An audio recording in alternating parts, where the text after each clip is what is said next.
Hello and welcome to Improbable Things. I'm J. Grace Pennington and this is my podcast where I share 6 improbable thoughts before breakfast, which for me consists of 6 thoughts about reading, writing, or just storytelling. So I have got my 6 things ready to share with you and I am ready to get started. So before I start, yes, I didn't get around to recording last week because I actually ended up getting sick yet again. We've been sick so many times this year, but thankfully it was very short-lived, and within a couple of days I was feeling totally fine. So I'm glad to be back, and I've got a bunch of things to talk to y'all about. So number 1, I have been working away at the edits on my current work in progress time stream, and it's going a little slower than I'd hoped, as usual, because, life happens and sickness happens and all of that sort of thing. But it is going pretty smoothly, I would say.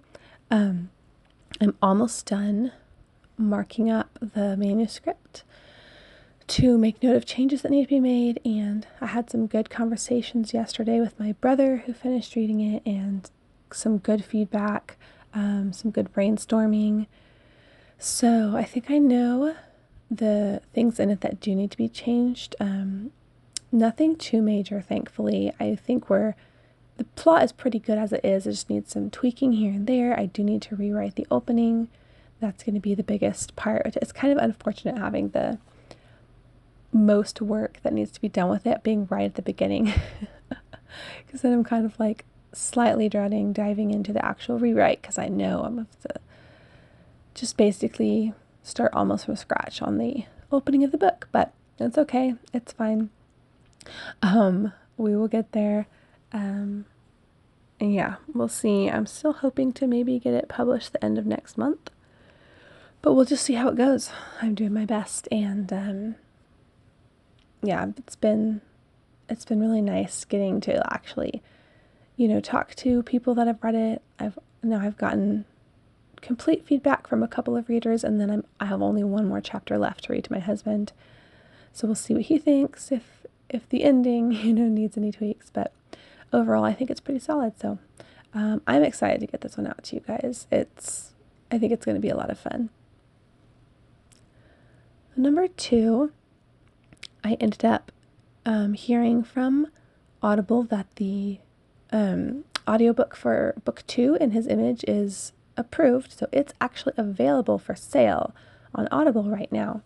However, I talked a little bit about this before, so I'm not going to get into the whole thing, but I need to change the contract that I have with them to non-exclusive so I can put it on YouTube and other places, and apparently I have to wait until it's been on sale 90 days to do that. So I won't be able to put it anywhere else until I believe it's June 5th is the magic date. So that's really unfortunate. Had worked really hard to try to be able to get it up on YouTube quickly so I can keep getting content up there. But, it is what it is. So I want to go ahead. I'm going to be in the same boat with book 3. So I want to go ahead and get that produced as quickly as I can so that while it's waiting out, it's 90 days. I won't be too far behind. So yeah, that's what's happening there. But, at least I can keep recording and have a bunch of stuff ready to go this summer. And hopefully that'll be really helpful for the YouTube channel and really fun for people to be able to listen to, all of them. So yeah, I will keep you all updated on that whole process. But it is available on Audible, at least right now. And I do have free promo codes for it. So if anyone is interested in listening, I can hook y'all up. But it'll eventually be on YouTube, Lord willing. Number 3, speaking of YouTube, since I'm not able to get the rest of those audiobooks up for a little bit here, I was like, okay, I need to get more stuff up there. So what else can I do? And I think I mentioned I was pondering putting book reviews, little short book reviews of all the books I read last year, like I've done previously on my blog and on Vella, and thought about doing that as some YouTube videos. And so I went ahead and did record one where I reviewed the first 4 books that I read January of last year, and got that edited and uploaded yesterday. And it's definitely just different because with my other YouTube series that I've done so far, it's very scripted, and I made sure to get away where I can do it in a quiet house and with a nice, background and all of that.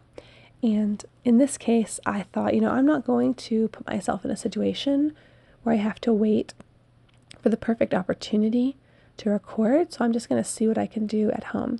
So I tried recording it outdoors, which had its downsides because it's very loud outside. It turned out better than I expected. Like, I think you can still hear me fine, but it's definitely, you can also hear the cars going by outside, and while it looks nice outside, you can also see like the wires in our house. And at one point I realized that you could see our open, messy sandbox in the picture. So anyway, we'll see. So sorry, excuse me.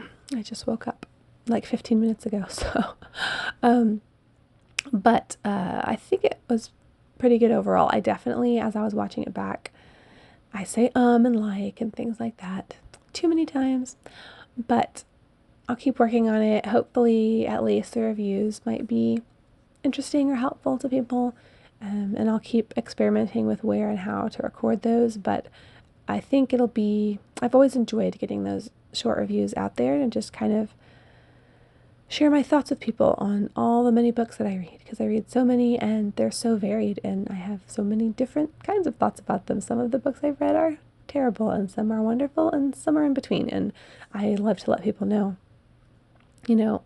what to think about. Well, not what they should think about it, obviously, but what I think about them. So, if you want to check that out, that's the latest video on my YouTube series, is just a review of a few of the books I read last year. Number 5, speaking of reading, oh, hold on, I forgot number 4. Let me go back. Number 4. So while I was sick, we had a lot of downtime because my girls were actually sick also. So we ended up watching quite a few movies, and one that we watched, one of my girls picked The Fox and the Hound. And so we watched that, and I mean, it was just funny because I always loved that movie, like as a kid, and the few times I've seen it as an adult, I think I've always liked it, but then I always forget how much I like it. I forget how good it is, and I forget how sad it is. Like, oh my goodness. There were several times that I was just crying, and my oldest daughter looked over at me at one point. She's like, "Mommy, why are you crying and we are not crying?" And my internal reaction was just to be like, I don't know, why are you not crying, you stone-hearted robots? This is so sad. But I just told her, like, I don't know. I'm just crying because it's sad and it's sweet, and I don't know why you're not crying. And then the other funny thing about it is there's the big sort of climactic battle at the end between the hunter and the dog are after the foxes, and then a bear gets involved, and it's just crazy, and it's so like exciting and like scary. I mean, in the sense of like you don't know what's going to happen. I mean, I do know what's going to happen because I've seen the movie, but still, I got caught up in the excitement of it. So at one point I forgot that like a bear came and got involved in the fight, and so when the bear comes up, I kind of like gasped and put both hands over my mouth. And so my 1-year-old comes over to me and looked at me, and she's like clapped her hands over her mouth and like widened her eyes. And so I was able to get a picture of her mimicking her poor emotional mother during the climax of the movie. But it was pretty funny just seeing their reactions to my reactions. But yeah, it really is such a solid story, and there's just good characters and sweet times and funny, silly things, and it's just such a great Disney movie. So I was glad that one got picked. It's a good one. So now we are on to number 5, which is my reading, and I just yesterday finished a book called The Bird in the Tree by Elizabeth Gouge. And I was wanting to get back into some of the recommendations from the book Book Girl by Sarah Clarkson. And So I looked at what was next on my list, and the next one was actually the book Pilgrim's Inn by Elizabeth Gouge. But when I went to look for that one, I found out it was second in the series, which I cannot do. So I went and read book one, and it was so good. Like, I'm really happy to have discovered her as an author, and I really want to read all of her other books.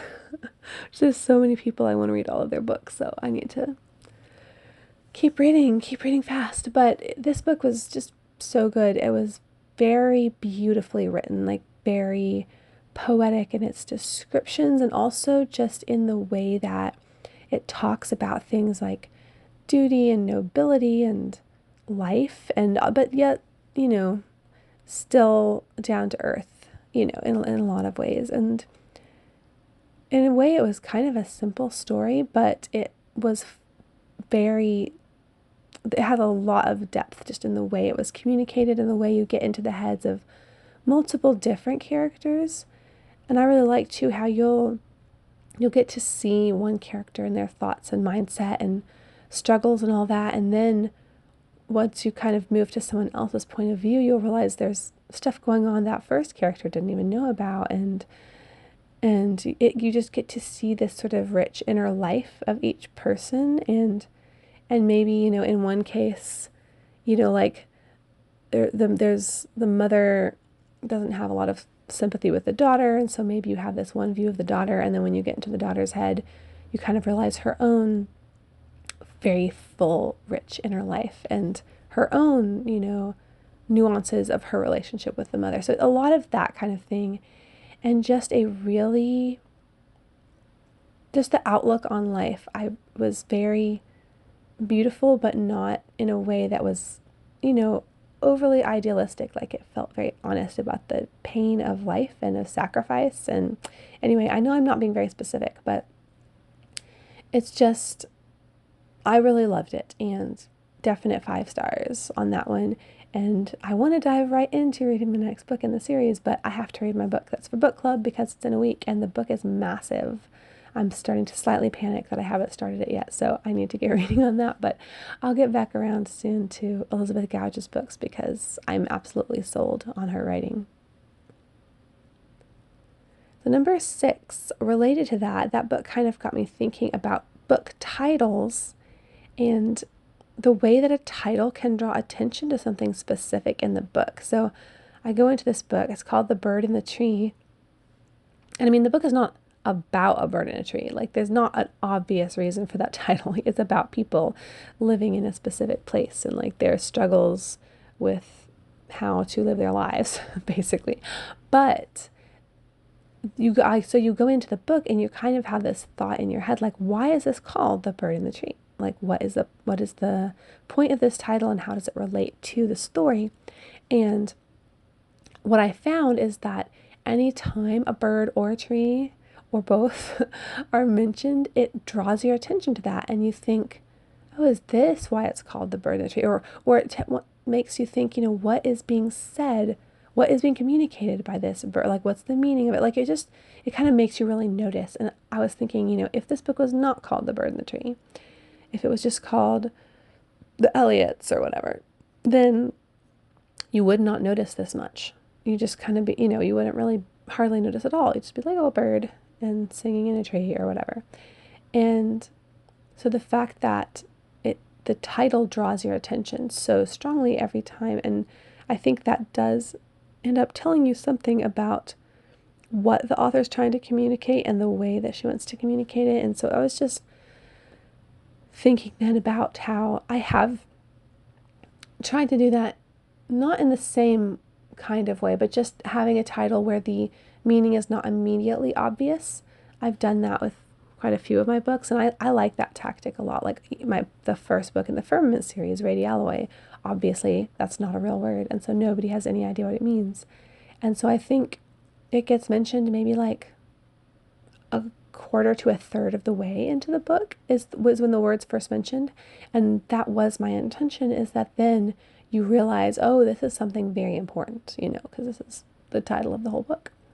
And there's a lot, like, obviously there's so many people that use this tactic, like The Grapes of Wrath is one that I read last year where I was like, again, it's not about grapes. So like, what is this? And then I think in that case, like you kind of start to get an idea of it, because there's definitely wrath, and there's, there is like fruit picking that goes on as these people are, trying to survive, trying to find work.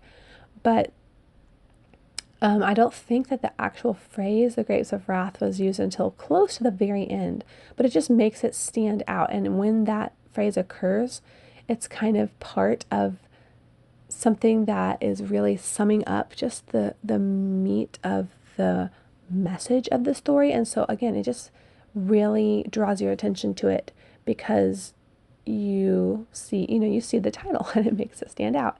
And so I think that's a really interesting way to just make the reader notice something specific, and to show them that something is important to the story and important to you, and that something is really the core of what you're trying to say. An enigmatic title can be the way to draw their attention to it. And so it was just interesting to think about. Like, I'm sure there's one example where I'm sure it's an example, but I have not read the book yet, and I'm very curious to find out the meaning behind it, is To Kill a Mockingbird. I haven't read To Kill a Mockingbird yet. I'm really going to try to read it this year. But I know it's not about killing mockingbirds. I know what it's about. So I don't know why it's called that. And I'm very interested to reach that moment, hopefully in the book, where you go like, oh yeah, okay, I see what is being said there. Because there have also been a few books where I get to the end and I'm like, why was it called that? Like, in this case, I haven't read the book, but I watched a miniseries of Wives and Daughters with my friend when she was in town. And I get to the end, the whole time I'm like, why is it called Wives and Daughters? Like, I'm very curious to find out. And finally I get to the end and I'm like, I turned to her, I'm like, why was it called Wives and Daughters? And she's like, I don't know. So maybe the book would make that more clear. Maybe when I read the book, which I fully intend to also, maybe I will have that moment where I go, okay, I see what she's trying to say through calling it Wives and Daughters and drawing our attention to something specific. So I don't know. Anyway, that was just the ramble of thought that I went down while reading The Bird in the Tree, and I thought that would be the perfect thing to round out today's episode. So thank you all so much for listening, bearing with me. I just did it again, all the times I say and things like that. I'm continuing to work on my speaking skills, but I hope that you've enjoyed today's episode. As always, please let me know any thoughts that you have. Do you cry when you watch The Fox and the Hound? Have you read any of Elizabeth Gouge's books, and what did you think? And are there any examples of titles that have really intrigued you, but you haven't known, exactly what it was talking about until later in the book or the movie? I would love to hear about that, because I'm really kind of fascinated by finding examples of that now. So yeah, thank you all so much for listening. Hope that everyone has a great day and a great weekend ahead, and stay improbable. Bye!